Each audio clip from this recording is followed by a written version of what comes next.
Hello dear students, आज हम बात करने वाले हैं एवोगाड्रोस मेथड के ऊपर।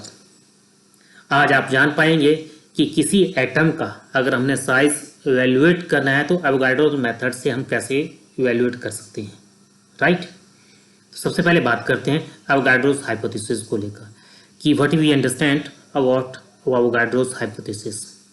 It states that the volume of atom in 1 gram of a substance is always equal to the two-third the volume of 1 gram of a substance।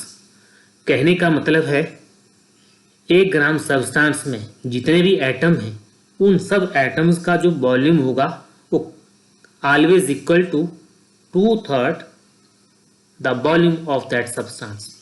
अब इस स्टेटमेंट को हम मैथमेटिकल फॉर्म में कैसे एक्सप्रेस कर सकते हैं? वॉल्यूम ऑफ एटम, राइट, जितने भी एटम है उन सब का जो वॉल्यूम होगा always equal to 2/3 volume of that substance. Means आप यहाँ देख पा रहे हैं here is a single layer of atoms. मान लीजिए सब्सटेंस है जिसका मास स्मॉल m है और it consisting a single layer of atom, और आप देख पा रहे हैं कि in between atom there is some spacing, और दैट्स वाई जो net volume of all atoms always less than the volume of that substance। okay, this is your equation 1। अब next रहेगा हमारा जो important target है, we have to find out the volume of the atom, right, and then volume of the substance, और वो values equation number 1 में apply कर देंगे। क्लियर, वही हम करने जा रहे हैं। सबसे पहले बात करते हैं how we can find out the radius of the atom. ये आज आपका मेन आर्टिकल है। तो let total mass of substance is equal to m। मान लीजिए जिस सब्सटेंस के एटम का साइज हमने कैलकुलेट करना है उस सब्सटेंस का मास हमने मान लिया small m। Then number of atoms per molecular weight, that's n/m। सबसे पहले हमें कैलकुलेट करने हैं how many number of atoms are there in 1 molecular weight. तो that is equal to n/m, and we know that here n is Avogadro's number and m is molecular weight। then we calculate the total number of atom in the substance जिसका mass small m है उस substance में total atom कितने हो सकते हैं। हमें मालूम है कि पर यूनिट मॉलिक्यूलर वेट में जो टोटल नंबर ऑफ एटम्स हैं दैट इज n/m।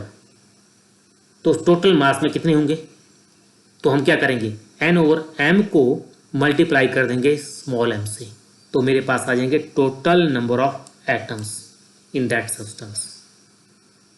तो total number of substance that is equal to n/m से मल्टीप्लाई कर दिया small m, mean total mass of the substance को मल्टीप्लाई कर दिया total number of atoms per molecular weight. Clear. In next volume of atom, we know that volume of single atom that is equal to 4/3 pi r cube, and then what will be the total volume. Total atoms का total volume क्या होगा, एक single atom के volume को total number of atom से हम multiply कर देते हैं, हमारे पास आ गया टोटल वॉल्यूम ऑफ एटम। ये हमारा फर्स्ट टारगेट था। And the next target is to find the volume of substance. उस सब्सटेंस का वॉल्यूम निकालना है जिसका मास स्मॉल m है। As we know that density का जो फार्मूला होता है that is mass over volume, and that volume क्या आ जाएगा यहाँ से मास ओवर डेंसिटी। मास को स्मॉल m और डेंसिटी को रो से सिंबॉलिक किया है, and then we can write down जो सेकंड टारगेट है हमारा जो volume of substance that is equal to m/रो। अब दोनों वैल्यूज हम कहाँ पे अप्लाई कर देंगे, इक्वेशन नंबर 1 में, क्योंकि 1 आपके पास this is here given your 1 equation number 1 volume of atom is equal to 2/3 the volume of substance. तो वॉल्यूम ऑफ एटम आपने यहाँ पे निकाल के रखा है और वॉल्यूम ऑफ सब्सटेंस आपके पास यहाँ पे है। इन दोनों वैल्यूज को इक्वेशन नंबर 1 में अप्लाई कर देंगे। क्लियर।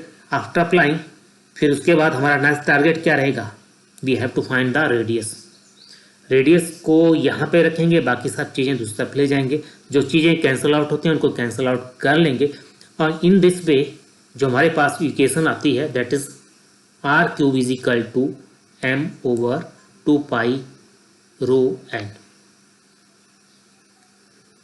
अब क्या करेंगे, इस इक्वेशन को मैंने क्या किया, नेक्स्ट स्टेप में 1/3 जो पावर है उसको मल्टीप्लाई कर दिया, 1/3 से यहाँ भी 1/3 से यहाँ भी मल्टीप्लाई कर दिया। It mean there is no change.